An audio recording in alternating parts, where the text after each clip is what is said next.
Yeah, that was a nice surprise. Somehow I wound up with one person's frame, and he wound up with mine.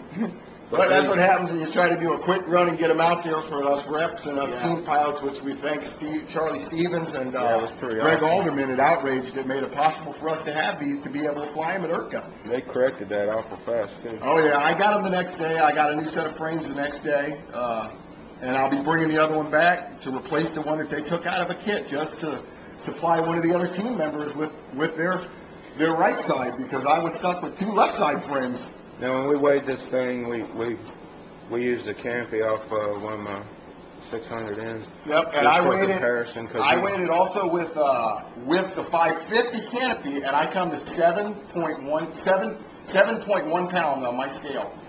And I actually intend on changing my 69, 65 throttle servo. I have a mini servo that would work awesome, a Mighty Mini Digital, that I believe I can get this machine to break the 7 pounds and be right at 7 pounds even.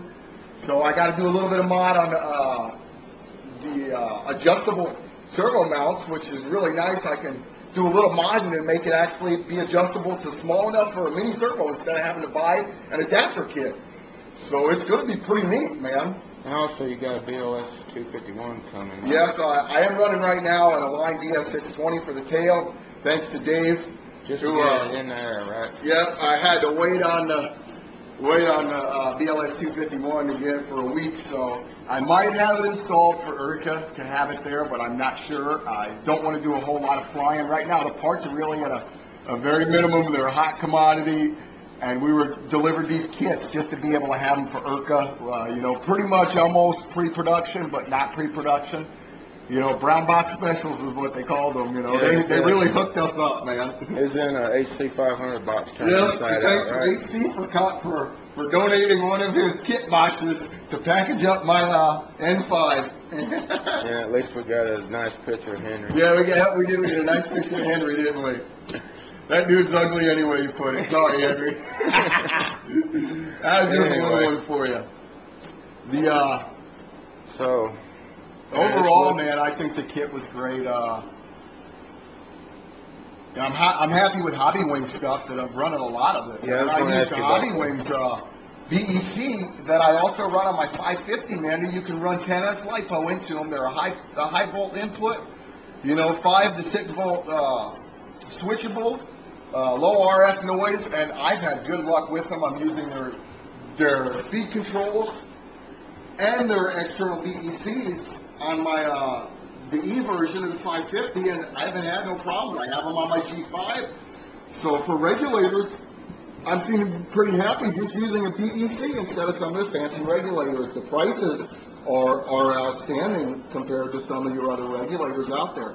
I mean, they don't have all the bells and whistles with the extra outputs for power, but my receivers can't handle that anyway. So what I run with, those work really perfect, and they're a real economical way to go, and very reliable. I think your RX is good for higher voltages, your servos. Yeah, I mean the receiver, the ports plugging in, running a 7-channel to keep my weight down. A lot of current. I don't have but one place to plug in my power. So the Kiwis, which are an awesome regulator that Gobi puts out, they have extra plugs with Fromco, I'm sorry, which that's usually where I get my Fromco stuff for a while. I used to like the Gobi blades. I heard that. I heard their SWE, the Gobi blades are very similar. I've heard actually they're the same blades, but we'll leave that to the professionals. Yeah. I know how these SWEs fly, and I know they're similar to how they flew, but it's been so long since I've flown the Gobis, I could not make a fair judgment call. I would have to fly them back to back again. And at the price of SWEs, they're very reasonable. Outrage gives us a very good price on them. So I'll continue to fly with them. I'd like to try to set up Rotortex, I will test them. Dave's flying on a Rotortex. Got to send them new Y cores. We'll try them.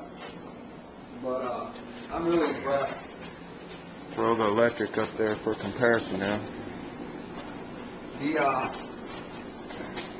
The Nitro is considerably larger than it, but it is very similar. I mean, the frame changes adequately revolved around just the placing of the motor and designing a torque tube, which, you know, I say that was a good idea for the industry to help not to run into maybe a belt issue that we had before.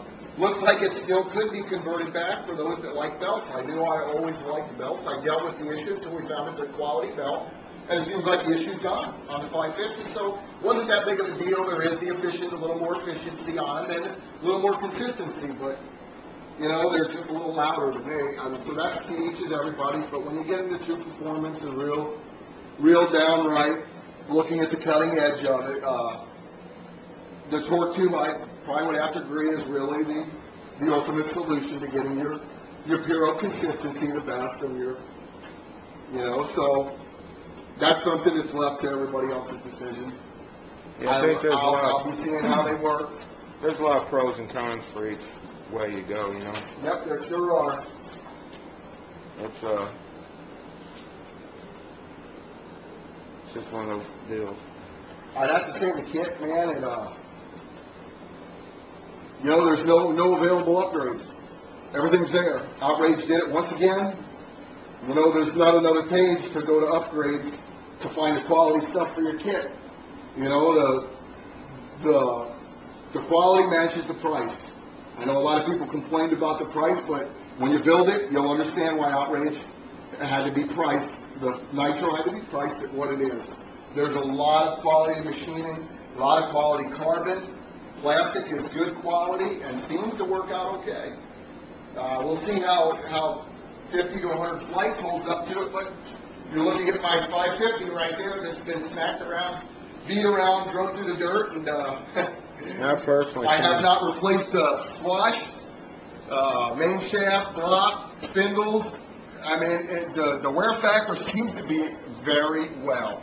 Yeah, I know you got at least 300 flights on this thing. Yes, I'm sure I'm probably, I'd say safely 250, but more reasonably probably 300 flights.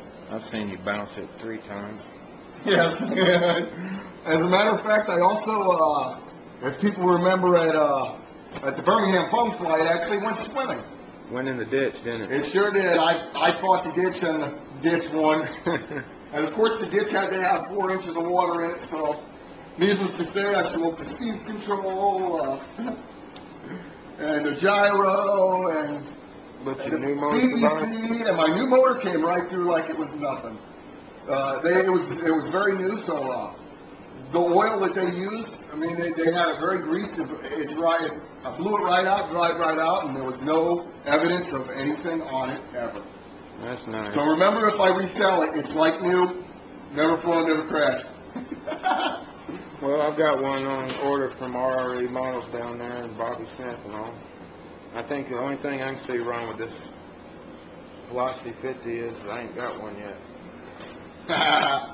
I'd have to agree. I think you're going to be happy. I know that you're a picky builder. I think you're going to be happy with the way it built. I really do. The main shaft, the one-way seems to be very clean.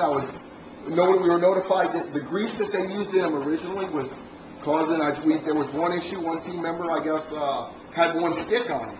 In flight, after he landed, it was stuck, so he broke it free, and hasn't, flew it after that and hasn't had a problem with it. But they told us to try taking out the grease that they put. The team captains, being Greg Alderman, actually told them that the grease that they're using, they didn't prefer. I believe that was some of the holdup during the end that they were wanting that removed and put something. And they told me to use just a trifoil. So before I put my kit together, I wiped out and cleaned out the one way, and I put in the trifoil, and we'll see how that works with it. It seems to work really good. I checked it on the bench, and there's no springiness to it. It seems to operate really fine. We'll see how it goes. We're going to be flying it here real shortly.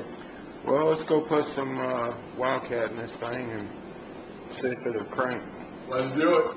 All right.